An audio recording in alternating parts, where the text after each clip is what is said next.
In this module, we are going to study equilibrium in money market, modern quantity theory of money.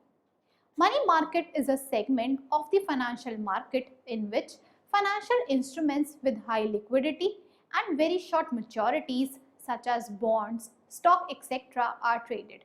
It is supported by an identifiable and active set of operators like financial institutions, central bank, etc. Because of their short terms to maturity, the debt instruments traded in the money market undergo the least price fluctuations and so are the least risky investments. The money market has undergone great changes in the past 3 decades with the amount of some financial instruments growing at a far more rapid rate than others. Money market funds, the full name is money market mutual funds, pool together the funds of many people.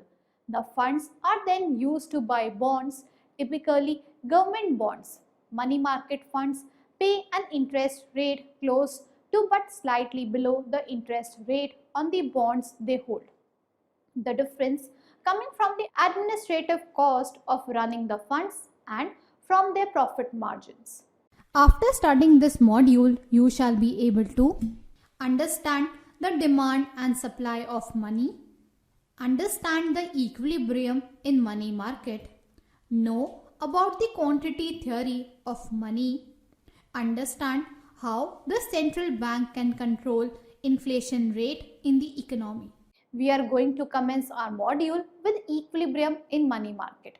The equilibrium in the money market is determined by the intersection of demand and supply curves which have been defined in the following section. Demand for money. An individual's demand for a given number of rupees to purchase goods and services is referred to as nominal demand for money.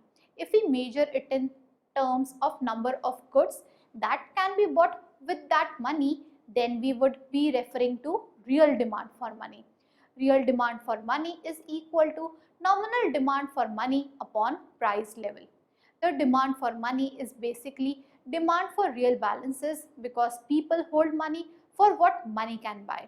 When the price level rises, a person will have to hold more nominal balance of money to buy the same quantity of goods as earlier. The demand for real balances depends upon real income. Demand for real balances is positively related with the real income. As the real income rises, there is increase in the real money demand. Interest rate. Demand for real balances is negatively related with interest rates because holding money in cash involves an opportunity cost, that is, sacrifice of interest income. So when interest rate rises, the cost of holding money increases and people demand less real balances. Therefore, the expression describing the demand for real balances can be written as L is equal to KY minus HI, where L is the demand for real balances, Y is the real income, I refers to the interest rate, K to sensitivity of demand for real balances to the level of real income, and H to the sensitivity of demand for real balances to the interest rate. Given the level of real income Y as Y1, the demand for real balances is negatively related with interest rates. Relationship is shown in the figure. The effect of a fall in interest rate from I1 to I2 is that it increases the demand for real balances from L1 star to L2 star, shown by a movement on the demand curve from T to V. The effect of a rise in income can be shown by a shift in the demand curve because at the same level of interest rate with an increased real income from Y1 to Y2, more would be the demand for real balances L1 star to L2 star. The shift of the curve is equal to K delta Y, where delta Y is the change in income level, that is Y2 minus Y1. Let us move on to supply of money. The central bank of a country like RBI in India controls the nominal money supply of that country. The nominal quantity of money is taken, given, and is represented by M bar. We also assume that the price level is constant at P bar. Therefore, real money supply in the economy is given by M bar upon P bar. Both these variables M and P have been assumed to be exogenous. Therefore, the supply of money is a constant with respect to any given level of interest rate. This is shown in the given figure. Equilibrium in the money market happens at the intersection of the demand and supply curves. The equilibrium point is E1, where the interest rate is I1. This I1 rate of interest corresponds to Y1 level of income and M bar upon P bar, level of money supply. Change in factors affecting either money demand or money supply will change this equilibrium. Next, we will study modern quantity theory of money. The quantity theory of money explains how money affects the economy in the long run. For this, it analyzes the relationship of the quantity of money demanded with other economic variables such as prices and income, transactions, and the quantity equation. People hold money to buy goods and services. The more money they need for these transactions, the more money they hold. Therefore, the quantity of money in the economy is related to the number of rupees exchanged in transactions. The relationship between transactions and money can be expressed as M into V is equal to P into T, which is the quantity equation.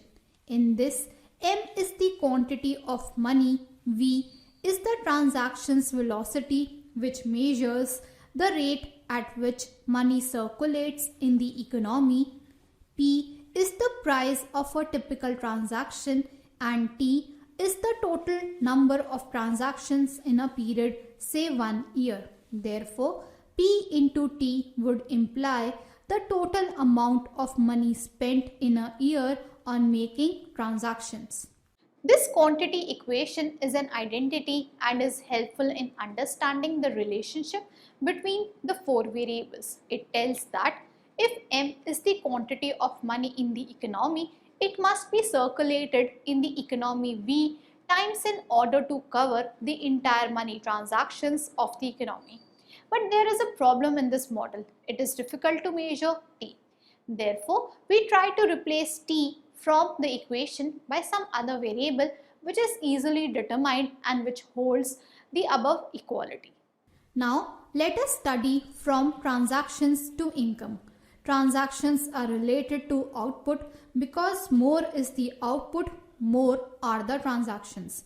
Although they are not entirely same, but the rupee value of transactions is roughly proportional to the rupee value of output. So, if we represent output by Y and the price of 1 unit of output by P, the quantity relation can be expressed as M into V is equal to P into Y.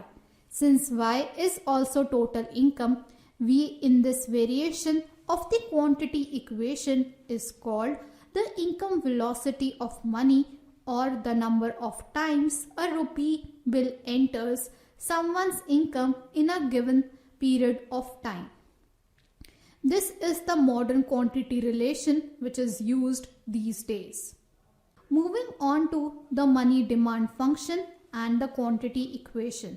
From the discussion on equilibrium in money market, we can express the demand for real balances M upon P raised to the power D as a proportion of income Y. M upon P raised to the power D. In equilibrium, demand for real balances is equal to their supply, that is M by P. Therefore, the equilibrium equation becomes M upon P is equal to Ky. Rearranging these terms, M 1 upon K is equal to P into Y. From previous equations we get V is equal to 1 upon K. This can be understood as when people want to hold a lot of money for every rupee of their income, that is K is large, then money would change hands slowly, implying a lower value of V. Next we will study the assumption of constant velocity. From the quantity equation, velocity can be defined as a ratio of nominal GDP to the quantity of money. But if we assume that velocity is constant, then the same equation can explain the effect of money in the economy, which is referred to as the quantity theory of money. When velocity is fixed, the quantity equation becomes m bar into v bar is equal to p into y. This shows that when velocity is held as constant, quantity of money will determine the nominal GDP, that is Py. In other words, a change in quantity of money would cause a proportionate change in nominal GDP. Now we will understand money, prices and inflation. We now determine how money affects the economy. For this we need the following three relationships of economics which are widely known and accepted. Output Y depends upon the factors of production and the production function. The quantity of money supply determines the nominal value of output quantity equation from above. Nominal GDP is equal to real GDP into P. Effect of a change in money supply. When the central bank changes the money supply, there would be a change in nominal GDP 0.2. Since the production function is the same and even technology is unchanged, there would be no change in real GDP 0.1. And with real GDP remaining constant, the nominal GDP would have changed due to change in price level 0.3. Therefore, the quantity theory implies that the price level is proportional to the money supply. Also, since inflation rate is the percentage change in price level, this theory of price level is also a theory of inflation rate. Quantity equation can also be written in percentage form as percentage change in M plus percentage change in V is equal to percentage change in P plus percentage change in Y.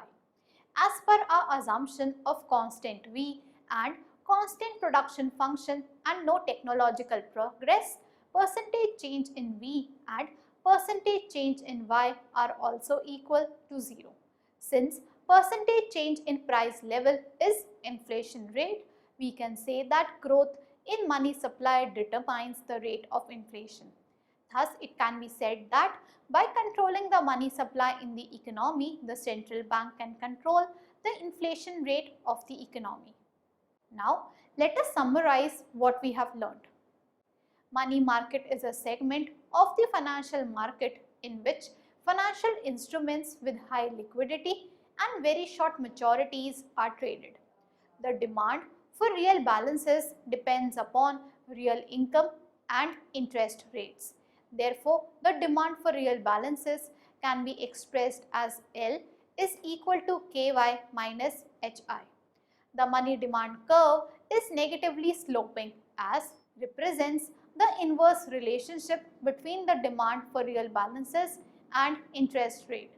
A change in interest rate is shown as a movement on the demand curve, while a change in income level is shown by a shift. Since both the supply of nominal quantity of money and the price level are held constant, therefore, the real money supply in the economy is given and is inelastic to the interest rates and is represented by a vertical curve.